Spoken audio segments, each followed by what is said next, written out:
Good. So welcome to today's lecture. And today we're going to talk about representation learning. So we're moving into the next kind of third of the class. So we covered basic approximation and generalization properties of MLPs. And then we talked about different architectures, transformers and RNNs and so forth.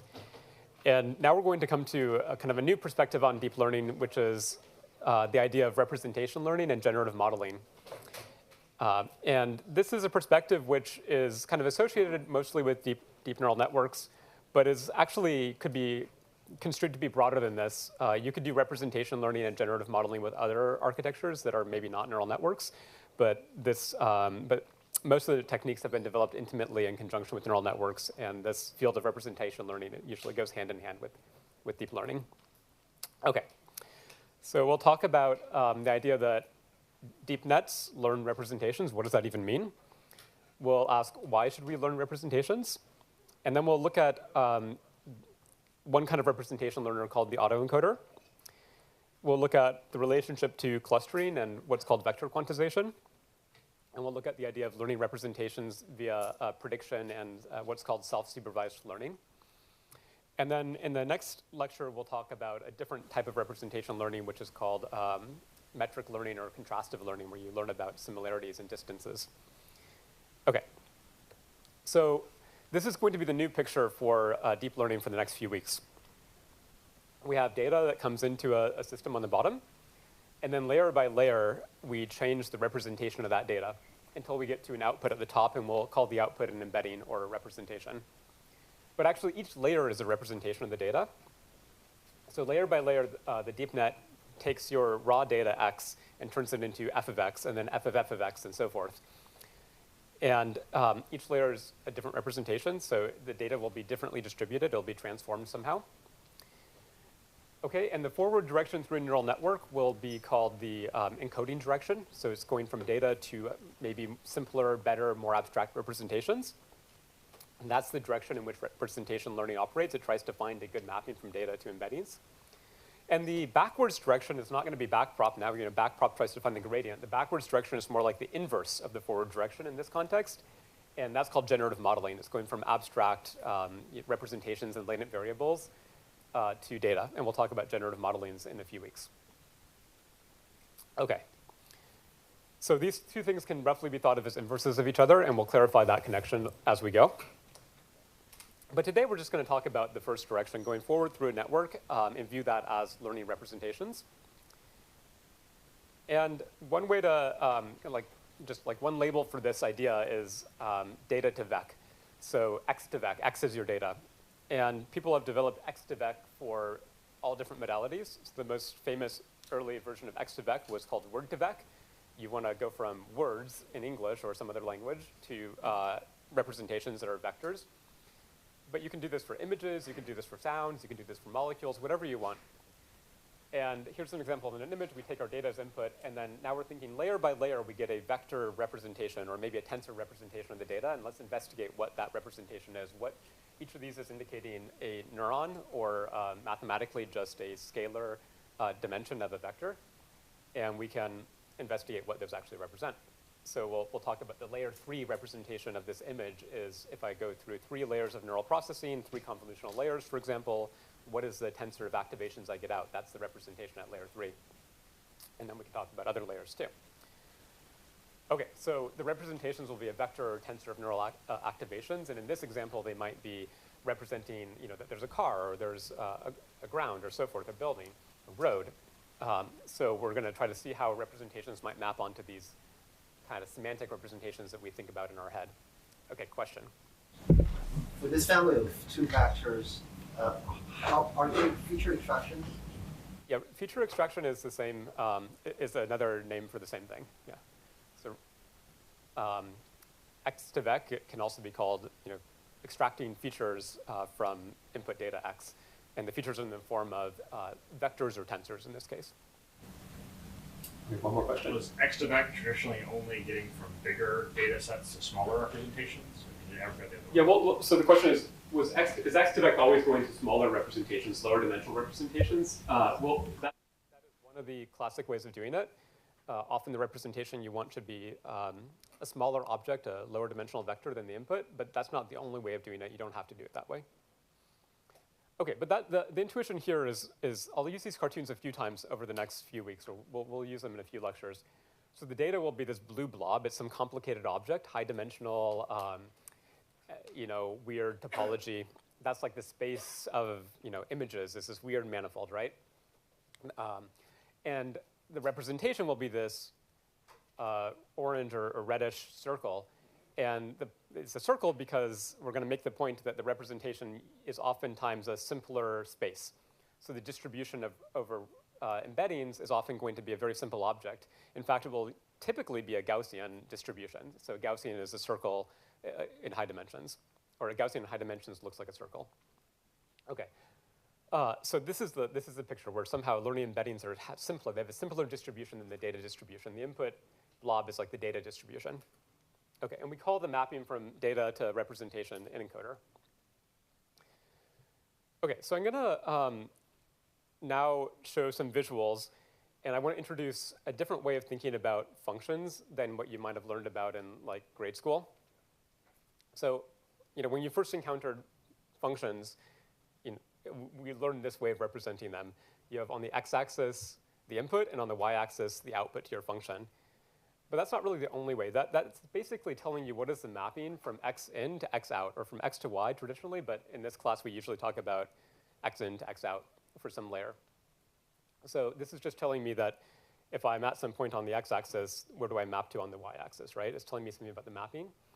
So we're just going to rotate the y-axis to be at the top, and now we'll look at this mapping as mapping a set of points on the input dimension to that set of points on the output dimension. And the identity mapping now looks really simple, right? It's just straight lines, nothing changed. So I don't know why we decided to go with this way of representing functions as opposed to this way, but I think both of them have some interesting properties and advantages in terms of clarifying what's going on.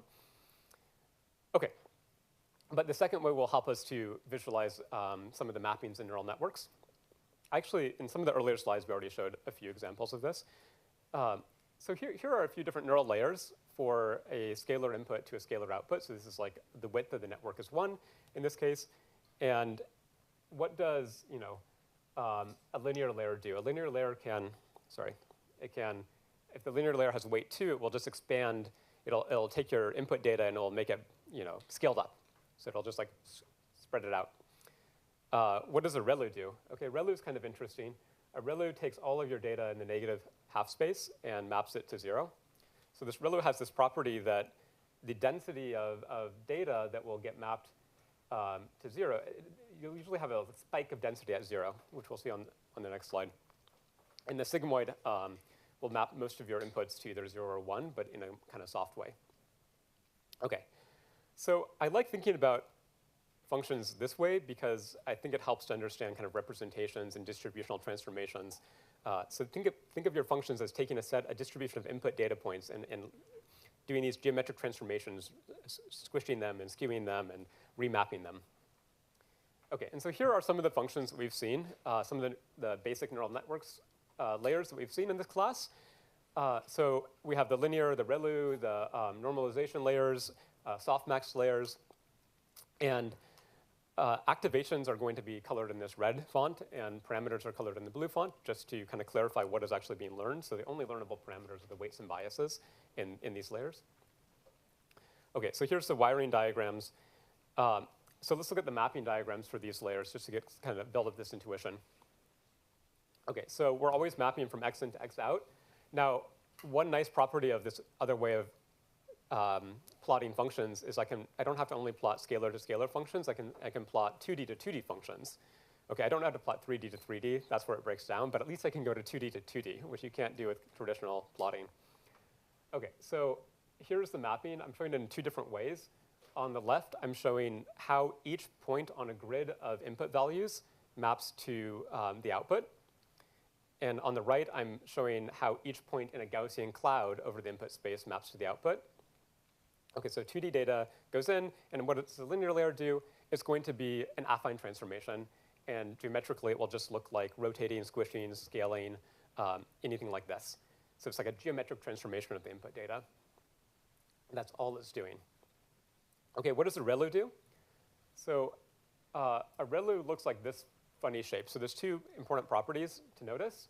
So one is the ReLU maps all data to the positive orthont in this case. So in high dimensions, it's just going to be like a little, the subspace where all the dimensions are positive, right? Because anything that's negative gets mapped to 0. And two is you can see how there's like most of the points get mapped to these axes. You get this what's called a sparse representation. So ReLU has this property of making things sparser because most of the inputs, or in each dimension, half of the values will tend to be negative and half will tend to be positive, and the negative values will get mapped to the axes here. OK. And there'll be a lot of density right at the origin because that will correspond to anything in this strictly negative orthont. And in high dimensions, I think this effect becomes even more extreme. OK, so what does L2 norm look like? And this is one I think I showed in one of the last lectures, but I didn't really fully explain it. What L2 norm will look like, and same with RMS norm, and same with layer norm, which is a variation on this, is it will take all of your data and it will map it to unitary vectors. It will map it to vectors that have norm 1. And so in this particular case, with the Euclidean norm, it will map it to points on the circle. And in high dimensions, it'll map it to points on the hypersphere. OK, so that's what these layers do. And that's nice for various reasons, but one of them is that we know that the numerics are going to be bounded somehow. The vectors will not go to infinity or not go to 0. They'll all get into a unitary range. OK. So what does softmax do? Can anybody, now I'm going to ask you, can anybody explain why does softmax look like that? What is that line that's showing up in the softmax graph? So I have input data, two-dimensional data, and I'm doing a softmax of those 2 dimensions. Let me see if somebody else, yeah. Yeah. Yes, exactly. So the answer was, that's the line that x1 plus x2 equals 1. Or x plus y equals 1 if you think of one dimension as y and one dimension as x. And that's the simplex. That's the, is that the one-dimensional simplex or the zero-dimensional? I think that's the one-dimensional simplex. I can't remember how to define simplex. But anyway, the simplex is the set of points in RD where the dimensions sum to 1. And the output of a softmax is going to be a point in the simplex. OK, so that's what that looks like. This is basically going to be like your probability is high of one class if you're at that point and low for that class if you're at the other point. OK, so this is what neural networks are doing. Those are our basic layers. It's a little more complicated with attention and other kinds of layers, but these are the basic ones. So let's now look at what an MLP looks like, plotted this way. So here's let's see, this is a 3-layer MLP because there's 3 linear layers, so our convention is 3 layers. And the input data is going to be a cloud of points at the origin with label red, and a circle of a hemisphere of points around with label blue. Okay, so we're going to try to do a binary classification. So this will be training with cross-entropy loss, doing softmax regression, and we're going to look at what training actually looks like. So this is a nonlinear classification problem because there's no linear hyperplane that separates the red cloud from the blue cloud. OK, so layer by layer, the representation of the data, the distribution of data gets transformed. And what you're going to see happen is that the red points will move away from the blue points. And this is what it looks like. OK, so after a few steps of gradient descent, they start to spread out like this. And at this layer, we're kind of shifting things over. And then the ReLU snaps it back onto the axes. And then we skew things in a different direction. And eventually, we get things to kind of spread out on a line. And then the softmax clamps that back down to this simplex. And so the red points are all heading toward the point 1, 0. And the blue points are all heading toward the point 0, 1. And those are the one-hot labels for your data. So this optimization is actually working at segregating the blue points to be classified as class 2 and the red points to be classified as class 1. OK, so let's look at that animated. So this is what it looks like. This is every single layer has width 2. So we can plot everything here. There's nothing hidden. It's not like I'm doing dimensionality reduction or visualizing. It's just the raw activation values at each of these layers. And each of the layers now can be understood as a different representation of the data distribution and a better and better representation for solving the class of segregating the red points from the blue points, which is the classification task. Okay. Oh, yeah, so yeah, just for fun, I didn't really have a deep insight to take from this, but just for fun, you could say you can compare the optimization using SGD, gradient descent, to the optimization using the spectral descent method that you worked out in your problem set too. So in the spectral descent method, you are normalizing the updates by their spectral norm, and you can see there's some interesting different dynamics. It's a little bit hard to read too much into this. Well, the spectral descent is descending faster, but that depends on the learning rate, so there's some caveats. But it is getting to a lower loss. The loss is tiny little font up here. It's actually segregating the red and blue points better. So you can understand that different optimization schemes actually do it, perform differently, and there was some reason for working out what you worked out in your problem set. I think something that might be interesting here is it looks like this first linear layer is almost like a rotation, which is a orthogonal transformation, and if your updates are kind of orthogonalized, then maybe that somehow relates to this first layer finding this orthogonal transformation. It's just a rotation, but it's also scaling. So yeah, I think it might be fun to see if you can get insights from this, but I didn't. It's a little complicated. Okay. So we can also try visualizing more advanced nets in this way, and this is where the power of the ideas of representation learning really come in. Like not when I'm just having an MLP over two-dimensional embeddings, but when I am having a very high-dimensional feature space. So this is the CLIP neural network. It's a computer vision system that is quite good at extracting good features from images. We'll talk about that a little bit later in the course. And now the embeddings are not two-dimensional, but I am doing a dimensionality reduction technique, PCA, to show what they look like. So it's a bit of a cartoon rather than just showing you the real data. But the point is that layer by layer, and these are vision transformer layers, or just a block of 3 vision transformer blocks. Like in the transformer you have attention, and then layer norm, and then softmax, and then this and that, right? So this is an entire block, a sequence of layers.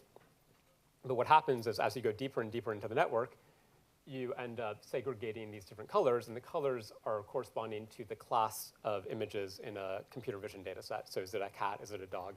And you see that at the top of the network, they're all very separated from each other, and that's because this network was trained for classification, so it's trained to find a way to disentangle all of these different classes and have the representation in some high-dimensional space get all separated so that then at the very end, I can just take a softmax of that, and they'll be cleanly separated to the vertices of the simplex, which is the one-hot labels for these classes. Okay, so it's a little bit hard to see because, again, it's doing PCA, so it's not actually showing the simplex, but it's something kind of like that. Okay. So the whole point is just to kind of build up the intuition of how we go from entangled, complicated data at the input to a neural network to layer by layer, gradually morphing, disentangling it through these geometric transformations until you get clean kind of separation of your semantics of interest that can be read off into a prediction, for example, classification. And the output space is a simpler object than the input space. That's the point I'm trying to make. Okay. Cool. So any questions about the general idea of representation learning and what these neural networks are doing and what these visualizations represent? Okay, cool. So one of the initial inspirations for deep learning, of course, was to understand the human brain. And in neuroscience, people have studied how representations are learned in the brain. So I wanted to make this connection. So this is a map of the visual cortex, a cartoon of the visual cortex of the human brain. And it goes through a sequence of layers. The layers are just like the layers in our neural networks. And they are kind of linear, followed by pointwise nonlinear operations, plus some extra complexities that biologists debate over whether or not these extra complexities are important or not. But for us, it's just linear, relu, linear, relu. And in visual cortex, there's about 6 of these layers, or 5 or 6 of these layers, and then there's a final layer called IT, where that's kind of thought to be where the semantics are segregated, where object recognition has occurred. Okay, and so we have first layers extract do kind of filtering to find edges, and the next layers look for conjunctions of edges and disjunctions, and all kinds of combinations until you get pattern recognizers. And if you look at the neurons and you poke into the brain and you measure what they're responsive to, you'll see that as you go deeper into the brain, they become responsive selectively for more and more complex patterns. So let's see, do deep nets, artificial deep nets, do the same thing? What do they learn internally? Okay, so let's say I train a deep net to do classification of images. Now I'm going to try to probe and interpret the representation that's learned in order to perform that classification task. And we'll do it just like the neuroscientists do. So we will stick artificial probes into the neurons and measure their value as a function of the inputs and see what inputs these neurons are responsive to. Okay, so in the brain, we would stick an electrode in and see when the neuron fires. That's like when the ReLU is above 0, but it might not be exactly a ReLU in the brain. It might be some other threshold function. And we're going to do the same thing. So for which inputs does the neuron turn on, and for which inputs does it turn off? OK. So people have been doing this for a while. Kind of one of the modern names for this type of work is like interpretability or mechanistic interpretability sometimes. So it's a really interesting area if you've come across those terms. But it's an old problem. And I'll show you some results from this Zieler and Fergus 2014 paper on trying to interpret the units within a CNN. OK. So the first layer of in the CNN that they were working with, this was just a kind of vanilla convolutional network with 5 or 6 layers. Well, the first layer has a set of filters, and we can look at so the filters will all output a feature map, right? So each filter will output some spatially varying set of activations, and we can look at what input patches in the image are most strongly activating one of the filters to fire. So what is the filter looking for? OK, so here are 9 filters in this montage of 9 subgrids. And on each of these sub-areas, we have the top 9 input patches that most activated that particular filter. So this is like channel 1 filter. And what do you think it's doing? So what is this a filter for, this top left one? Yeah, it's like an edge detector. It's looking for an oriented line, a bright followed by a dark transition. So, right, filter. What is the idea of a filter? A filter is trying to filter out something from the data, like find the thing it's looking for and throw away everything else. That's what the word filter means, right? The English word filter. So that's what it's doing. It's responding to some things and not to other things, and what it responds to is edges. Okay, and then we have other, like this is a different orientation of the edge, and this is like a greenness detector. It fires selectively when it sees green. Okay, so it looks like at the first layer of processing in a deep neural net, you get these kind of simple feature detectors. Okay, so the next layer, what is that going to look like? So turns out, not so different than what the neuroscientists came up with when they were studying animal brains. So the second layer looks like it's having neurons, filters, that are selective not for edges, but for some kind of conjunction of edges, higher order patterns.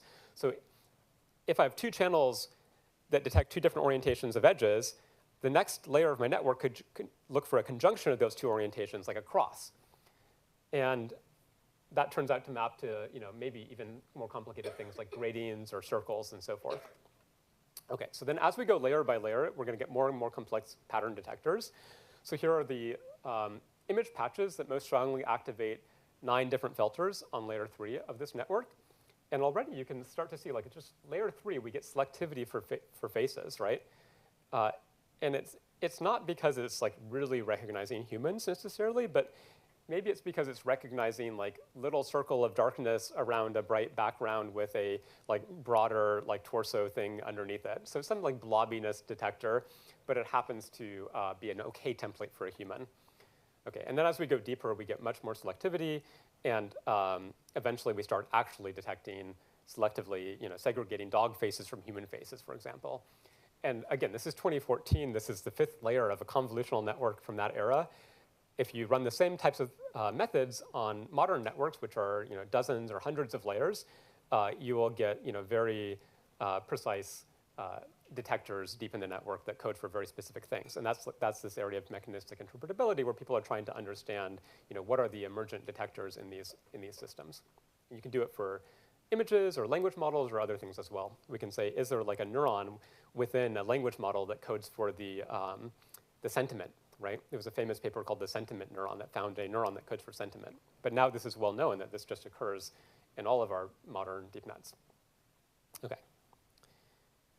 So the rough story is that, deep nets and the neuroscience models of the brain are quite in alignment here. The first layer of the human visual system, or monkey visual system to be more precise, will have these like edge detectors, and the next layer will have shape and pattern detectors, and then finally at IT, at the 6th layer or so, we'll have like dog face recognition. Okay. One difference, so there are some differences between brains and machines. One interesting difference is that the brain seems to only have about 7, or depends how you count, but maybe like 7 layers of convolutional filters, and our modern architectures have hundreds of layers of filters and other operations. Okay, but the brain has recurrence, so it uses those 7 layers over and over again. Okay. Okay, so let's now get a little bit more formal and define what a representation is for the context of this class. Okay, so we're going to basically restrict ourselves to representation as a vector embedding as a vector. Or it could be a more general tensor object. It could have multiple dimensions, but most canonically it will be a vector. Okay, and there's 2 different ways we're going to use the word representation. So the first way is we'll say a representation of some data domain X, or maybe a data distribution P of X, probability of X, is a function that maps from data in that domain to embeddings in RD, vector embeddings. That function F is called the encoder, and it will assign a feature vector to every element in the input domain. And we'll say that that function F, that's the representation of that data domain. Okay, so what is actually parameterizing F? It's the weights and biases. So if I have a neural network, the representation by this definition is its weights and biases. That's a learned representation of the data distribution. Okay, another use of the word representation will be the representation not of the domain or the distribution, but of a single point. And that will just be a vector Z in RD, and where Z is equal to the encoder applied to F. Okay, so people use both of these definitions of representation. If you want to be clear, you can say the representation of a data point versus the representation of a data domain. But I wanted to point out that distinction because we'll talk about, the learned representation. And when we say the learned representation, we usually mean F. Okay, so that's the learned representation is the weights and biases of the data that fit the data. Okay. Okay, so that's the formalism we'll work with for the next few lectures. So why learn representations? So there's a lot of answers you could come up with, but maybe the simplest is that to do more learning, right? So we learn to learn, right? It's interesting. It seems a little bit circular, but this is usually the context in which we're going to use representations. We're going to use them to accelerate future learning. We'll have a few lectures on transfer learning where we get into more details, but I have to introduce a little bit of this now because the main use of trained representations is to accelerate future learning. Okay, so quote from Ian Goodfellow, generally speaking, the deep learning book, a good representation is one that makes subsequent learning easier. And I think that this was kind of a strange misconception in the early days of deep learning. It was that we will make deep networks that act as blank slates. They come at new problems with no pre-trained prior information. And people would complain about deep learning as being very data hungry. It would take massive data to apply a deep net to your problem. And they would say, well, humans are much more sample efficient. We only take a little bit of data to solve a new problem. But it was kind of it wasn't apples to apples. So humans are born, and you in this class are coming to learn new information, not as a blank slate. You've gone through billions of years of evolution, tens of billions of years of the physical evolution of the universe before that, right? Before even biological evolution. And you're also having 20 plus years of pre-training in your lifetime. You've learned like very good internal skills and knowledge and representations. Okay, so you're not blank slates. And deep nets also should generally not be used as blank slates. Or this is something that's changed over the last decade. That used to be, we thought deep nets required a lot of data, because we'll start from scratch. We'll initialize them randomly, and they'll be blank slates. But these days, this is not really what we do. We start with pre-trained representations, OK? So let's look at that idea. OK, so very often, we will have, let's imagine that you're working for some music company at Spotify or something. And you will train your neural network to classify the genre of the music. OK, so you'll have in two parts of your network. You'll have some encoder F, and then you might have some extra readout operation at the end to do your classification. OK, we'll think of W as just being like a linear layer on top of a representation Z. But we can actually select any layer in the network to be called the representation, and any prior layers are the encoder, and any subsequent layers are like the readout. OK? OK, but often what we're going to be tested on is not going to be the same as what we've trained on. Maybe we invested $1 billion to train the Spotify sound recognition system. We don't want to use $1 billion to solve a new task, because maybe the next year we realize, actually, we also need to predict if users like the music or don't like the music so we can give them recommendations. So the trick is that we will just use our same encoder up to some layer in the network, and we will only retrain the final kind of readout. And that might, in this case, be a linear operation, which would be called a linear probe, or it could be MLP or something else. OK, so we're not going to retrain from scratch. We're going to initialize our network with the pre-trained representation. And in this case, we might just freeze that pre-trained representation, no longer update it, and just learn like a linear mapping onto our new prediction problem. OK, so these are the two kind of phases. Now they have new names for these, pre-training and post-training. But we used to call it like, there's a lot of different names for this. But you pre-train and then you post-train. OK, so another thing you can do is not just train this read-off head. You can actually update the parameters of your encoder as well, but initialized from the prior F. So you just continue to do backprop to update to find some fine-tuned perturbation of your parameters that will solve the new problem. OK, so this is called fine-tuning. I'll talk about that on the next slide as well. OK, so we initialize F prime not with like random weights, but we initialize it with the same weights as F, and then we keep training. That's the whole idea of fine-tuning. OK, and here's the transfer learning paradigm. This is what is typically done for like real-world problems. For toy problems, you can train from scratch, but for real problems, you generally can't. OK, so you have three phases. You have now not just train and test. You have pre-train, which can be thought of as learning a representation, and you do that on a lot of data. And typically, you can do that on a lot of data. You can afford to do that on a lot of data, because the pre-training phase, the representation learning phase, doesn't require as much knowledge about what the final task is going to be. We'll see that autoencoders and contrastive learning are these pre-training methods that don't require knowing what the final task is going to be. But then you adapt to your actual task of interest. And you can do that on just a little data, because you already have learned a good representation of the domain F, of the data domain X, through this function F. F is the representation. OK, and then you test, right? That's just regular. You deploy your system out in the real world. OK, so I think a lot of you have probably done this, because this is just a practical thing. If you're ever going to play with deep nets, you'll download a pre-trained system and you'll fine-tune it, right? So a lot of you, I'm sure, have done this. But it's worth kind of understanding why and how it works. OK, so fine-tuning, extremely simple recipe. Pre-train a network on task A, resulting in parameters W and B, weights and biases.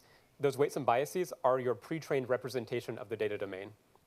OK, then you initialize a second network using some or all of the weights and biases. You could initialize some weights from scratch, some from your pre-trained weights. You can do all kinds of interesting network surgery on that. And then you'll train the second network to result in parameters W prime and beta prime. And this is often called fine-tuning, because we assume the W prime is just like a minor modification of W, because we only fine-tune it on a little bit of data. OK, so the kind of point here is the way I like to think of, like a lot of people think of deep learning as the thing you do when you have a ton of data.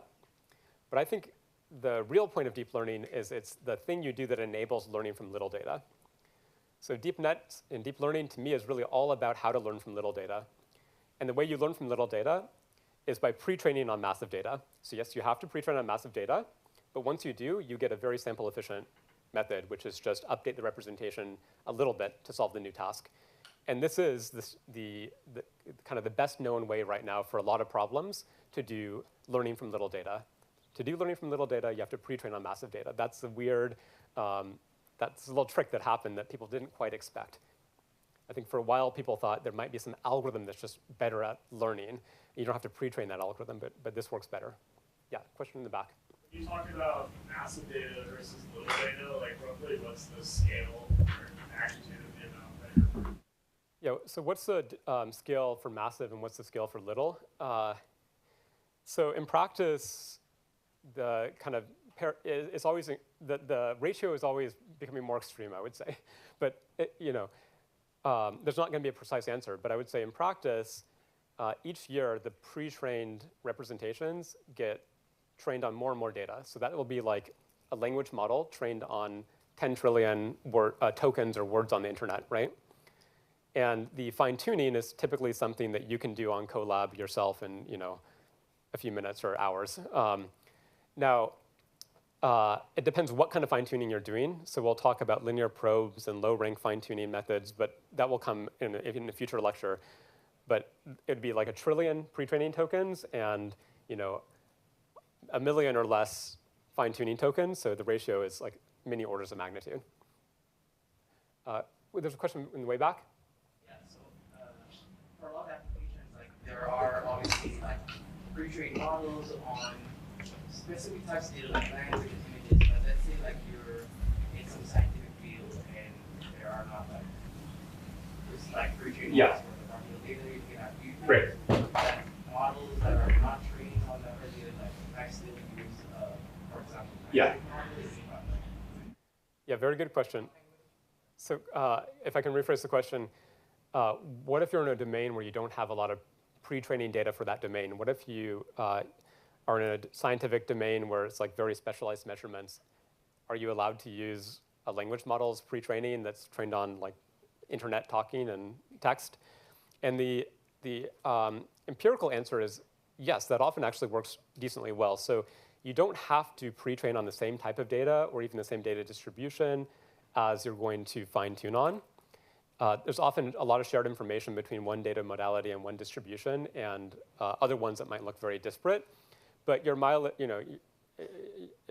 may vary. It's like if you have a really, really big gap between the type of data you pre-train on and the type you fine-tune on, then it might not work as well. But I would say in practice, the surprise has been if you fine-tune a language model trained on the internet on almost anything, it will help. That's kind of been the current finding. It might not be the best way of doing things, but it will be better than initializing the network from scratch. Yeah, question? Yeah, I want to ask what's the theory behind this fine-tune framework? Like there is no guaranteeing for similarity between task A or task B, and what's the guarantee for this kind of paradigm? Yeah. So the question I think is, what is like the theoretical guarantees about fine-tuning? So the big question in this area in transfer learning, we'll have more on this later, but the big question is when and why does training on task A, on data A, help on task B and data B? What is the property of A and B that has to be alike for this to actually work? So empirically, it just generally works pretty well, more than people maybe thought. Theoretically, I would say it's very much an open question. Maybe I'll point you to Sanjeev Arora has some papers and some talks that phrase it the way I just gave it. Like, when does training on task A help on task B? And he tries to develop some theory out of this. But I would say it's in its early days. OK, let me move on. We'll come back to more questions later. OK, so that's really just all motivation, setting up kind of the concept, why we actually care about this. But now let's get into a few algorithms and see how representation learning actually can work. OK, so right. So, but just first, what are properties of a good representation? The optional reading for today gives some ideas. So let me give 2 or 3, and then I'll ask you if you have any others. So what are properties of good representation? What are we looking for? So I said that if I can pre-train somehow, but how should I pre-train to get the best representation, right? What are the properties I'm looking for?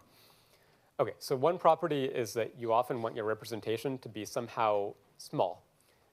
you want it to be something that is compact so that, there's two reasons for this. One is that this will just use less memory. You can store low-dimensional compact features on your disk with less memory than the raw data itself. That's kind of the most obvious one. And the other one is kind of an Occam's razor, like generalization theory type of analysis, where you would say that the more compact representations will be somehow simpler and generalize better, or learn more abstractions that generalize better. Okay, but you don't just want your representation to be compact. You also want it to be explanatory. And one of the technical terms for this is sufficient. You want minimal and sufficient representations. Minimal, they're very low-dimensional or low information, but sufficient that they are sufficient statistics for solving your tasks. They actually are informative toward the tasks of interest that you care about. Okay, so this cartoon on the right is meant to be like a minimal and sufficient representation for like semantic understanding of a scene. Just 3 things and where they are, but not like all the weird photometric details that might not actually matter for driving a car or for the semantic problems of interest. Okay, another one might be that your representation has kind of disentangled the interesting factors of variation in your data into kind of independent dimensions, so axis-aligned representation. We'll talk a little bit about that. I have 2 more, but I want to query the class now. What are your ideas? What would you want in a good representation of data?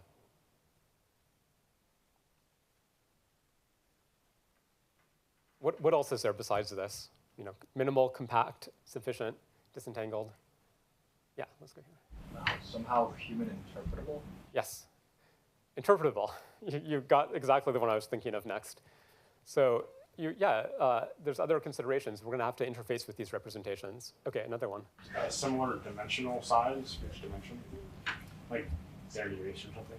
Yeah, you maybe want your vector embeddings to be like unit variants or have some nice numerical properties. That's a good one. I didn't think of that.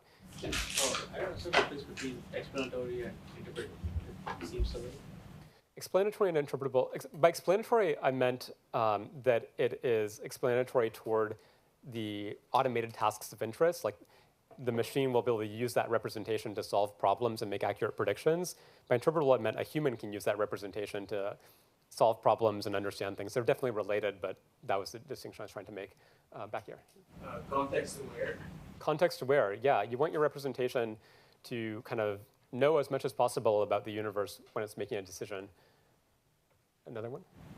Yeah, something similar. I was just going to say like resilient. Resilient, robust, yeah. So you want representations that are not going to be fragile and like vary a lot when the input data changes. You want the representation to maybe be stable, and you don't want it to be like you can just add a little noise to the data and suddenly the representation will go crazy. Okay, and so those are all good. I just had this one final, like, yeah, a good representation, fundamentally, it's just something that makes subsequent problem solving easy. Okay, think of like the Fourier transform. It's a representation of data that makes convolution really easy. It makes convolution just into a product. So that's like a classic representation, but all representations have this property, or should have this property. Okay, you can think of more. Okay, so how do we learn representations? So one way is you just train your neural network on whatever task you want, like music prediction, and you hope that it learned a good representation, and that's okay, that works sometimes. That's just like supervised learning, and it will find an F, and maybe that F is a good representation. But we're now going to talk about methods that don't target like some supervised task, but they just try to learn good representations generically. And we sometimes call this unsupervised learning or self-supervised learning, where we have input data which is not x, y pairs, but it's just x. There's no target, but I want to still learn a good representation. Okay, and so what would a good representation be? So maybe it's some embedding vectors. I said that's the main one we'll focus on, but there's other things it could be too. It could be clusters. It could be distance metric. You could learn a proper distance metric for your data domain x. Okay, a metric is a function of x1 and x2. So it's a bivariate function as opposed to an embedding, which is the univariate function, just as a function of x. Okay, we'll talk about metrics in the next lectures. Okay, so so we're going to talk about the vector embeddings, and there's kind of in my opinion, there's 2 general principles for how to learn a good vector embedding without having an explicit supervised task. Okay, so the one principle is compression. Just find a way to find a good compression of your data. And then the principle is prediction, be able to predict missing data when you hold that data out. We'll talk about both of these. And in the reading, there's kind of a catalog of some of the methods we'll see and how, at least in my view, they can all be understood as compression or prediction. And if you want to, you can actually even see the compression versus prediction as fundamentally the same.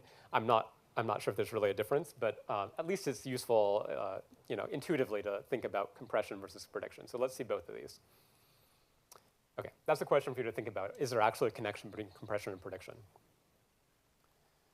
OK, so learning via compression will work as follows. We'll take our data, and we'll try to find that compact mental representation. But what is that going to actually do mechanistically? So that we're going to take our data, we're going to find a vector embedding, and then we're going to find a lower dimensional vector embedding and a lower dimensional vector embedding. And we'll just do that by constructing a neural network where the width decreases as a function of depth, right? So each new layer will be lower width.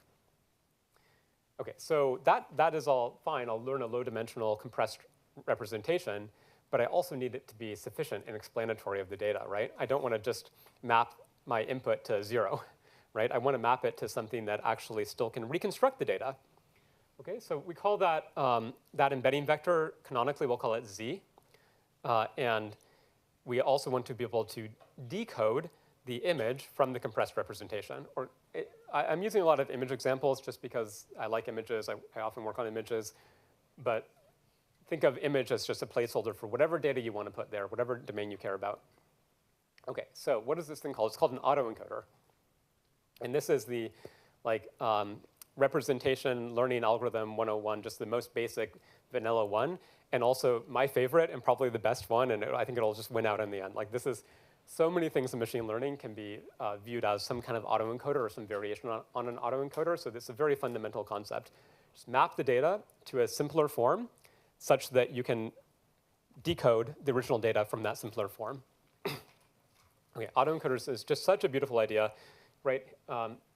Hinton was one of the, this is not the original reference for autoencoders, but Hinton, who just won the Physics Nobel Prize, of course, was one of the people that really helped develop autoencoders in his early work. I'm not sure there's a single inventor of autoencoders. That would probably be, yeah, it's an idea that's existed for centuries in some form or another. OK, so that's an autoencoder. So let's look at it mathematically. So we have our input data distribution, which is all complicated. We map it to a compressed lower dimensional representation. So I'm drawing it as a circle because it's a smaller object. It's a lower dimensional thing. It might not actually be like a Gaussian object. In order for it to actually be a Gaussian circle, we'll have to do something called variational autoencoders. We'll come to that later, but just keep in mind that autoencoders do have a way of actually mapping to the circle. But we'll talk about not just vanilla autoencoders for now. And then we'll train the decoder, G, which will predict the data in such a way that we minimize the reconstruction error between the reconstructed predicted data and the input data. OK, so here's our objective function. We're just going to say that encode x into a lower dimensional format, decode it back to the original dimensionality, should be an identity. G of f should be an identity. And that should just be reconstructing the raw data x and expectation over the training set. OK. So that's an autoencoder. So here's a kind of learning diagram of what the autoencoder objective and hypothesis space is. So the critical thing to note here is that the autoencoder objective just says, I'm going to define big F as being the composition of the decoder and the encoder. So it's encode and then decode becomes this one big function F. So the kind of funny thing about the autoencoder is that this big function F should ideally just be an identity. It should do nothing. So the objective is kind of trivial. The objective is you just don't do anything to your data. Just learn identity. If I had no constraints on the architecture, on the hypothesis space, the autoencoder would be a trivial thing to learn, and it would have no utility. It would just spit out an exact copy of the data. OK, but the key thing is the autoencoder works because you put constraints over the architecture. In our formal language, we'll call that the hypothesis space. So the key thing is that we're mapping from a high dimensional space to a lower dimensional embedding and back. So typically, m should be less than n. Now, there are variations on autoencoders where you don't need that. You can impose simplicity on the embeddings in other ways than dimensionality reduction. But for vanilla autoencoders, m is less than n. And so for an image, it looks like this. We have a low dimensional representation Z. OK. So question for the audience. What if f and g are both linear? So I learn a linear transformation to a low dimensional space, and then I learn a linear transformation that tries to invert that. What do you think that is going to result in? Does anybody know it's a model they've encountered in previous machine learning or statistics? Yeah. That will be another linear function. Yeah, that's right. OK, but yeah, so that's one good response. Any others? Let's go over here. Like the biggest,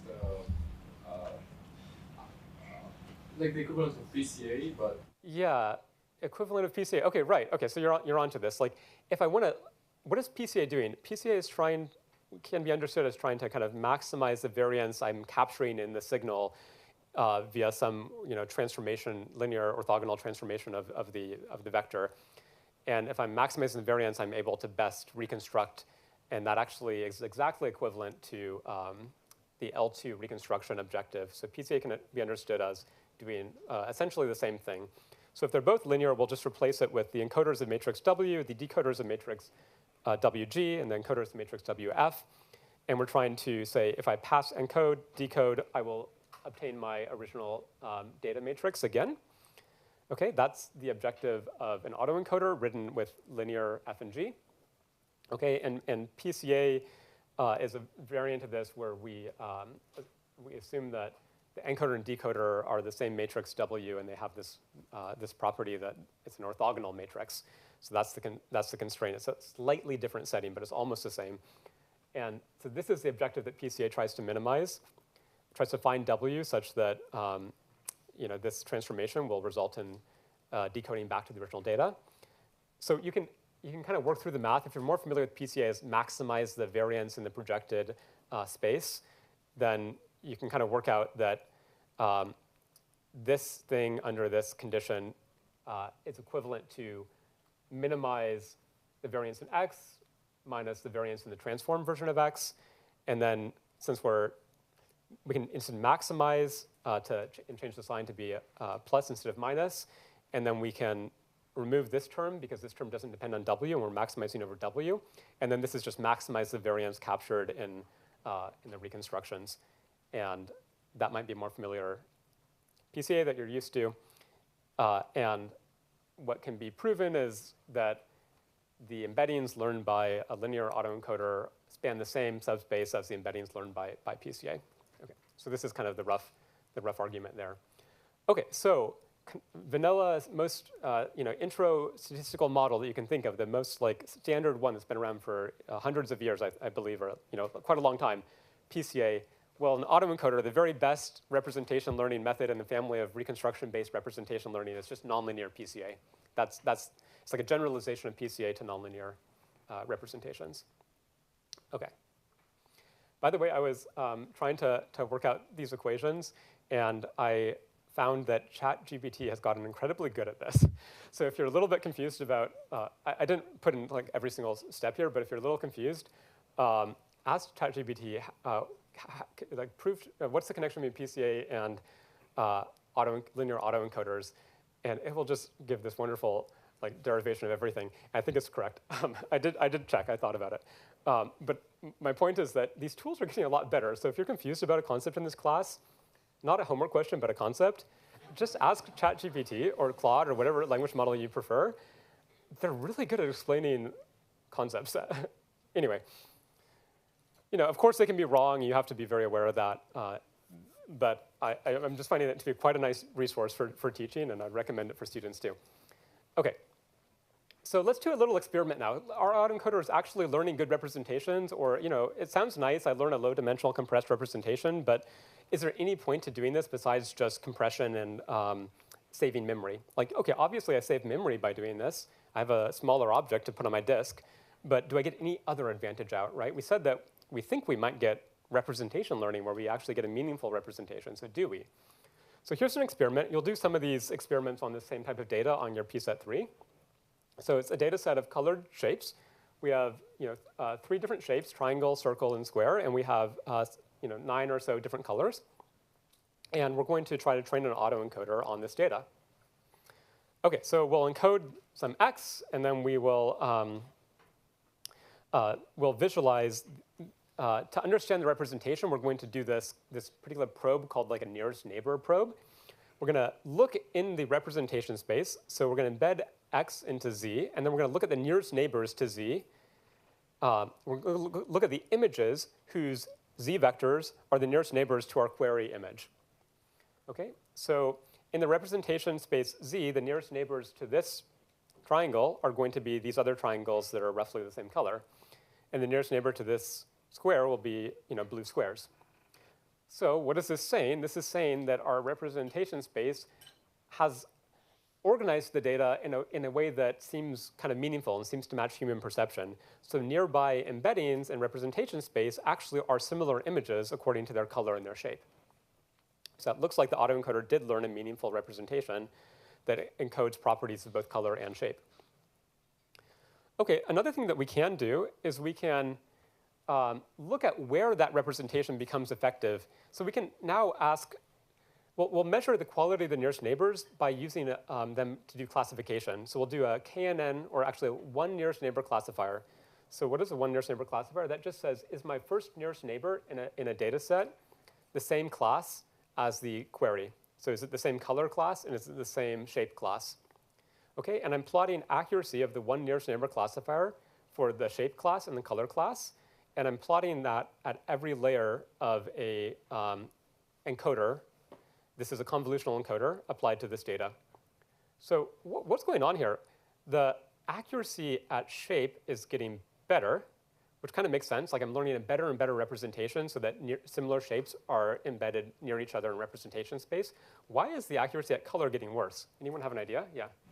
In a very crude way, it's perhaps learning the principal components of shape and separating it from the principal component of color. Yeah. So it's learning something like one principal component dimension is shape, and the other is maybe color. That would be like if I had the linear autoencoder, that might be exactly what it does. This one's nonlinear, but it's going to be something kind of like that. So anyone have an idea for why color did not improve as I go deeper into the network? I mean, it got worse, but let's just ask the question: why didn't it get better? Yeah. You don't need that much stuff to. You don't need that much stuff to decode color, right? That's the answer? OK, right. So in pixel space is a representation of the data. It's just the raw format that we take the data in. And color is very superficial and explicit in pixel space. And the nearest neighbor image in pixel space to this query is going to have the same color. Color is explicitly represented in that space. Shape is not explicitly represented in pixel space. If I do L2 distance between two images represented as pixels, just a vector of pixels, it won't put similar shapes near each other, but it will put similar colors near each other. You can think about why that is, but this is the general the general point is that every representation is good at some things and bad at other things, and there's trade-offs. So in this case, the pixels are a very good representation of color, but a bad representation of shape. And the embeddings are a good representation of shape, but a worse representation of color, in fact, because the pixels were already kind of, I guess, the best you could do in this case. So autoencoding doesn't strictly result in better representations. It results in different representations. That's a fundamental principle. All representation learning is making trade-offs to reformat the data into a way that makes some tasks easier, shape classification, and other tasks harder, color classification in this example. OK. So I said autoencoders are the deep learning version of PCA. And now I'm going to say that another model is the deep learning version of k-means. So PCA and k-means are the two most important models, and everything else is just a generalization of them. That's just some opinionated statement. OK, but that's one way of thinking about it. So let's look at clustering now. So clustering is the problem of taking data and assigning each data point to a cluster. So a representation learning lens on clustering is you're learning an encoder that doesn't output a vector, it outputs an integer. So for every data point, I output an integer, which is the cluster assignment. Still is an encoder, it's still representation learning. OK? So at inference time, if I just apply my learned encoder that outputs integers to some data points, it will tell me, this is the third class, and I'll color that red, and that has identified clusters. Okay, so clustering is learning an encoder to integers. Okay, so why is clustering a good representation? So from the representation learning angle, clustering is learning a function f that outputs an integer. We'll represent the integer as a one-hot code in this example here. So we can think of it as a vector embedding, but it's just a one-hot vector embedding, right? That's isomorphic with the integers, okay, for a finite set of integers. Okay, so what's the best representation that this is another subjective statement. What's the best representation that humans have come up with so far? What do you think? What's the best representation that the human brain has discovered? Yeah. Words. Okay, that was my answer. You can disagree. I don't know if this is true. I'm traditionally, I come from a computer vision background, and so this is kind of blasphemy, I suppose. But I think language is just the best representation of the world that humans have discovered. There's other representations that are good and have their trade-offs, but language is like the pinnacle. Okay, and words are the atoms of language. You know, there's grammar and there's structures between words, but words are, you know, the important component of language. And clustering is the problem of making up new words for things. That's one way of understanding it, right? A word is like a symbol that, at least, you know, there might be some linguists that would quibble about this, but one, you know, rough definition of word is just like it is a symbol that denotes a set, and that's what clustering is doing. Okay, so this is like saying, oh, I will map every image like this to this cluster, and I can just label it arbitrarily with a word. Okay, language has more structure beyond the words, but but words are an important part of it. So clustering is the representation learning problem of finding new words for concepts. Okay, let's talk about k-means. So this should be a review. I hope you've seen PCA and k-means before. So if you haven't, like, go back and review those, because as I said, deep learning is just generalizing those. Representational learning is just generalizing these concepts. So what does k-means do? K-means finds you know, k different clusters in your data, and each cluster is represented with what's called the mean, which is just going to be the average of all the data points in that cluster. So it maps data points to integers. And it does that in such a way that each data point is as close as possible to the mean of the data points in the cluster it is assigned to. Okay, so here's the representation learning view of k-means. I'm going to train an encoder that will output one-hot codes, and then my decoder will just be, like, think of it like a lookup table. It takes in a one-hot code and it outputs a vector. And it's trying to output the vector that will reconstruct the input as best as possible. So what is if I only can output a single vector for every item in a cluster, right? Every item in the cluster goes to the same one-hot code. So now I can decode that into just a single vector. Like, think of G as a matrix W applied to a one-hot code. It selects a row of that matrix. What is going to be the decoder that minimizes the Euclidean distance reconstruction error, the L2 reconstruction error? What is the name for the vector that minimizes the distance to all points in a set? The L2 distance. Yeah. Mean. The mean. Okay, I think a lot of you know that. Maybe some of you don't, but yes, the minimizer, the vector that minimizes the L2 distance to a set of other points is the mean of those other points. You can show that. Okay, so that means that k-means is an L2 autoencoder. The only difference from the other autoencoder that I showed you is that the hypothesis space doesn't have a low-dimensional bottleneck. It has an integer bottleneck. Okay? So that's just a mapping of k-means onto autoencoders. They're the same model with a different hypothesis space. K-means, this hypothesis space is not differentiable. It has some properties that are, can be exploited, some structure that can be exploited. So we optimize it with a different algorithm than SGD. And that's where you might have encountered, like, the expectation maximization method for doing k-means and so forth. And yeah, that's just because this problem has some special structure. Okay. Okay, and then the deep learning version of k-means is called a vector quantized autoencoder. So vector quantized autoencoder is exactly the same as k-means, except that f is nonlinear instead of linear. And there's a whole bunch of variations on VQ models. There's VQ-GAN, VQ-VAE, et cetera, et cetera. These have bells and whistles. But this is the gist of it. I'm trying to learn an encoding into a set of integers and a decoding that minimizes reconstruction error. And F will be a deep network. Or both little f and little g are both going to be deep neural networks. Okay, so you can read up on exactly how that method works, but it's kind of just k-means with deep nets. Yeah? In this k-means analogy, does the autoencoder learn to find the best k? No, yeah, so does the autoencoder learn to find the best k? So k is a hyperparameter, and typically the user has to define it. Now, yeah, you can have methods that try to automatically determine k, but that's beyond the scope of these vanilla methods. Yeah. Okay. Okay, so data compression, that was the first way of learning representations. And it shows up in PCA, in k-means, in VQ VAEs, in VQ GANs, in autoencoders, and so forth. There's another thing you can do, and that will be the prediction method. Okay, so now, rather than learning representations by compressing data, we're going to try to learn representations by predicting held-out data. And this is actually the kind I started this lecture with. I said that we could just pre-train a network on like music classification. That's a prediction problem, and it induces an OK representation for music classification. But we're instead going to do something else, which is we'll say we didn't want labels. We don't want a representation that is tied to a specific task. So we don't want to have humans label some narrow task. We just something much more generic that doesn't require annotations or task specificity.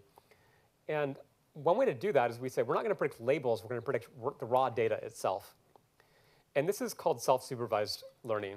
So it's called self-supervised learning because it's using the machinery of supervised learning, meaning predict y from x, except that we define y as being some part of the raw data as opposed to some label. Okay, so this is like an autoencoder, except I'm predicting half of the data from the other half of the data. Okay, and interestingly, this works really well. This tends to work a lot better than autoencoders. So here's an example of this setup. This is the colorization problem I showed you before. Try to predict the colors from a black and white image. And this is a self-supervised method that tries to predict part of the raw data, the color channels, from another part of the raw data, the black and white channel. Okay, so we can now take that model that's just trained to do this self-supervised prediction of the missing colors. Now, it's kind of free labels because color images have the colors built in. I just took the color image, I split it into the luminance channel and the color channels, right? So it's cheap. It's easy to run this on just raw, unlabeled data. Now I can investigate, did this system actually learn a meaningful representation? So I'll do the deep net electrophysiology. I'll poke my probe in there and ask what are the neurons sensitive to. Okay. So here, I guess I'll ask the class, what do you think? Remember that when I talked about the Zieler and Fergus model, I said that there were like, face selective neurons and dog face selective neurons and other things. What do you think the neurons will be sensitive to for predicting colors? And let's look at layer 5 of a network, so kind of deep inside the network. Yeah. What do you all think? Yeah, over here. Textures, okay, good. Yeah, textures seem to be, color's kind of low level. It seems like it should be something that's a photometric property like texture. Any other ideas? Yeah, in the back. Objects, okay, yeah. So why objects? Different classes of objects typically have different colors. Yeah, different classes of objects have different colors. A strawberry, if I know something's a strawberry, I can say it's probably red. So knowing the object category tells me a lot about the color. Anything else? Okay. So yes, it turns out objects is one of the answers. So here are 3 different neurons, and this is looking at the feature maps, and we're just we're blacking out all the parts of the feature maps where the activations are below a threshold. So this is like where are the neurons firing at some convolutional layer 5 of this network. And yeah, on lower layers, it is textures and other things like this. But the interesting thing is that it doesn't really matter how you train these networks. If you train them to predict classes, if you train them to predict colors, if you train them to in-paint missing pixels, like just predict the right half of the image from the left half, the units that kind of carve the world at its joints, that are predictive of everything, turn out to be objects and semantics and the words that humans have. So it's like words are not arbitrary. We have the words we have because they're very predictive statistically of missing data. Okay, so this is like discovery of semantic words without any semantic labels. Okay, and this has been the big kind of finding over the last decade that led to this kind of revolution in how we do deep learning, which was the move from supervised learning to self-supervised learning. So the self-supervised learning is you just, we used to try to do what was called unsupervised learning, which is just learn from raw unlabeled data, but then we switch it into the mathematical machinery of supervised learning by just predicting some fake labels, which are just raw data, which we call pretext labels or pretext tasks from the data itself. Okay. And there's so many different ways of doing this learning by prediction. So you could just predict class labels. That would be called supervised learning of representations. You could do predict the next frame in a video, the future. You could predict the next pixel in a sequence. And the same things for any other data modality, too. So the two on the right are self-supervised because no human had to provide the labeled target. It's the next frame in the video, the raw data. It's the next pixel in a sequence.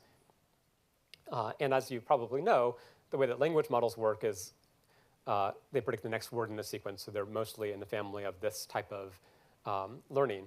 And most people still call language models self-supervised because they're just predicting the raw data. It happens the raw data is semantic and is words, but it's still, in that context, it's not like they're predicting the sentiment. They're just predicting the next word. Okay, so all of these self-supervised tasks can kind of be understood as something we call imputation, which just means take your data. It could be a matrix, a tensor, some data object. A video would be like time by x by y. A sentence would be like time by the content at that time, the word at that time. And mask part of it and put that into an encoder, decode it to predict the masked part of that input. So masked prediction or imputation is kind of the standard pretext tasks that people like to use these days to learn representations. Okay, so spatial imputation, just predict the next pixel from the previous pixel. Temporal imputation, predict the next frame from the previous frame. Channel imputation, predict the colors from the black and white. And again, on other modalities, you can do the same. Okay, so yeah, you can do this in a way that frames it just like an autoencoder again, but it will be called now a masked autoencoder. So masked autoencoder is you take your data, you mask random chunks of it, and the little interesting trick is that in masked autoencoders applied to images, you're using a vision transformer, and the vision transformer already tokenized the image into the first. Remember, we talked about vision transformer. We said that we are going to create a set of tokens by chopping the image into patches and then mapping those patches to vector embeddings or tokens that then get processed. And so they just said, well, what if I just remove some of the tokens and then I predict the missing tokens, right? So and the really interesting thing about the attention architecture is that I can mask different ratios. I can only keep like 4 of these tokens, but then the attention mechanism will kind of scale in a way that is proportional to the number of tokens. Like each token will attend to each other token. So if I have 4, it'll be 4 attending to 4, and it will output predictions for 4. If I have 8, it will be 8 attending to 8. So it has this nice kind of architectural invariance to the number of tokens you put in. And then I decode. I just have some blank tokens I put into another transformer, and then I have trained it so that those blank tokens get filled in with the prediction of the pixels in the missing tokens, or the prediction of the data in the missing tokens. Okay, and masked autoencoders are just a new name, sort of, for another model which was very popular called BERT. So there are differences, and like engineering this to work on language versus vision is a very important difference, but conceptually they're almost the same thing. So BERT was a language model that was very popular some years ago. It's gone a bit out of fashion, but BERT is roughly the same thing on text. So I just take my text, I tokenize it, I mask some of the tokens, I run it through a transformer, and I predict all of the tokens. So I'm now doing masked prediction with language. Okay, and the autoregressive models that try to predict the next word in a sentence are just the same, except they're only masking the final word as opposed to interleaving words. And that has some advantages in that I can kind of decode in sequential order as opposed to in like out of time order.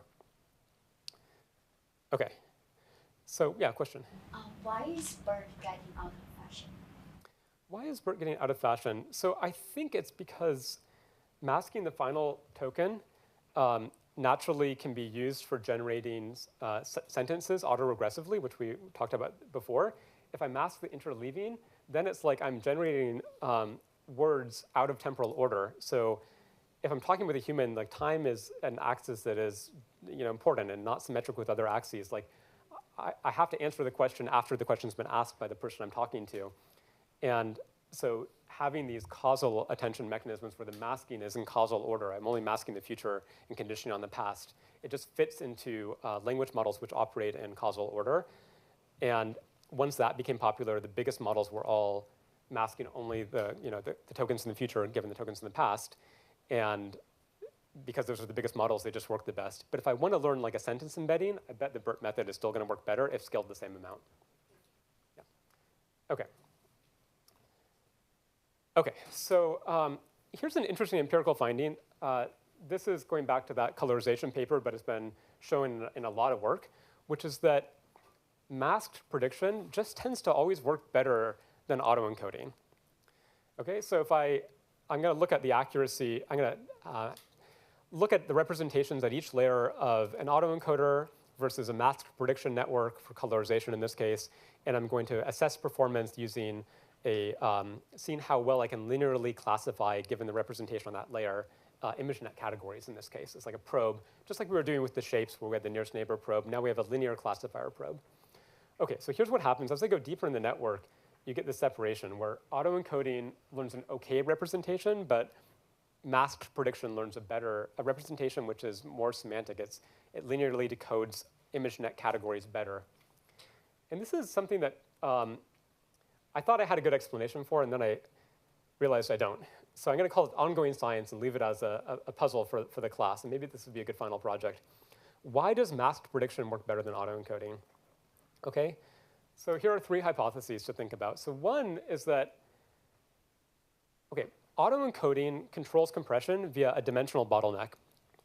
Masked prediction controls compression by the non-overlap between the outputs you're predicting and the inputs you're conditioning on.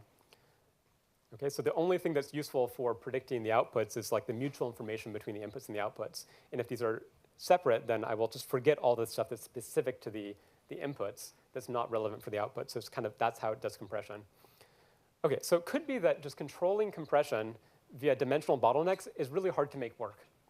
It's very finicky. It requires an architecture that has constraints on the dimensionality of the embeddings. And we know that low-dimensional things, anything with like low dimension in deep learning, just as hard, right? It interacts with optimization in weird ways, and interacts with batch norm and layer norm in weird ways. So low-dimensional embeddings have some bad properties, and maybe it's just really hard to use dimensionality of the embeddings as the way to learn a good representation. Okay, hypothesis 2 is autoencoders are learning shortcuts. So in order for me to reconstruct this signal, like, OK, imagine this. What if I had an autoencoder with skip connections, with residual connections? Would that be a good idea? What would be wrong with that? Autoencoder F, G, but they just have some residual connections in between F and G. Not forcing this low-dimensional representation. Yeah, it skips the bottleneck. So there's all these like little gotchas like that, and it could be that autoencoders just have this tendency to kind of copy the like local information that they're processing, and that will be a decent solution, even though it'd be better for them to capture global properties in order to reconstruct the entire signal. And then maybe masked prediction is just closer to the prediction problems we actually care about. So somehow it's like closer to the actual use case where we're going to try to predict the future from the past or something like this. So I don't know.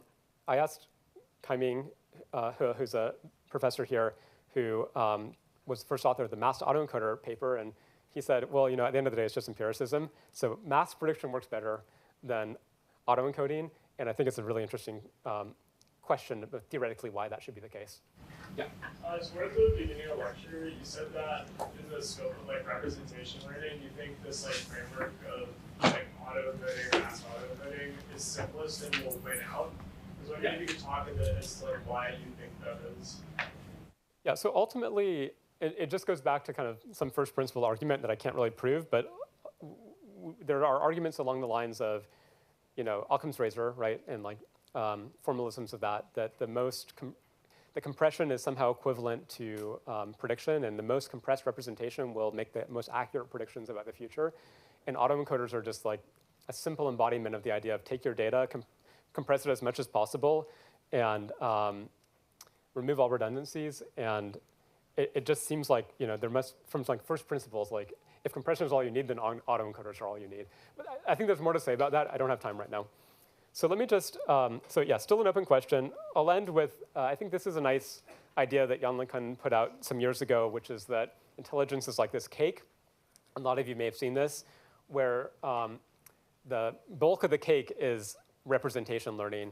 You spend a lot of data and a lot of time coming up with like a really good representation of the world in a self-supervised way or an unsupervised way, not tied to any specific task, right? So self-supervision is about not having labels, but it's also about not being narrow and tied to a task. It's just generally compress the universe into something that's predictive of the future and is compact.